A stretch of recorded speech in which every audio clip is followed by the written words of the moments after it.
We have essentially picked and choose where we wanted to go. We sort of created criteria that make it worth our while to go and assist. Rwandans slaughtering Rwandans was not worth our while. White Yugoslavians slaughtering white Yugoslavians, that's worth our while.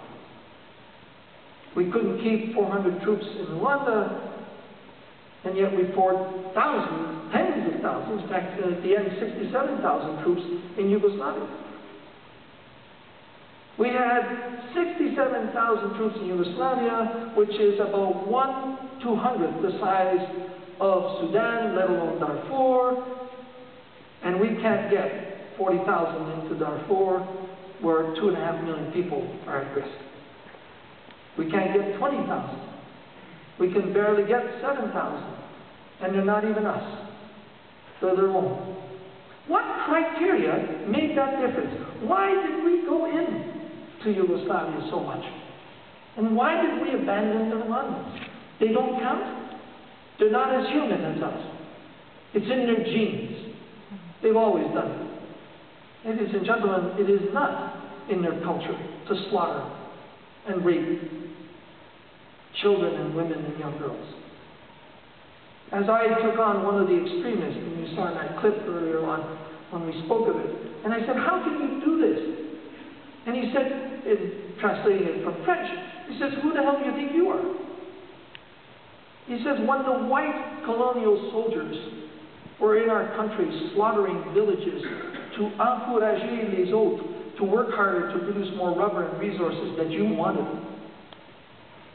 he said, "they slaughtered and raped and killed."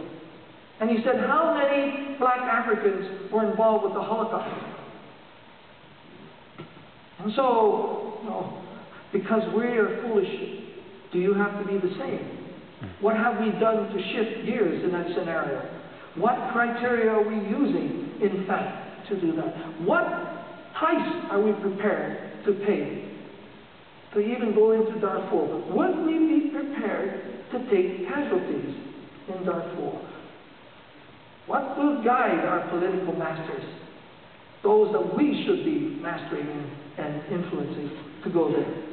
Well, ladies and gentlemen, we have found ourselves in an era where we have had legal, yes, but more ethical and moral dilemmas thrust upon us through the media, and we have responded either with apathy or with some concern or with enormous, overwhelming concern, like the tsunami, or with no concern, like Rwanda, like Sierra Leone.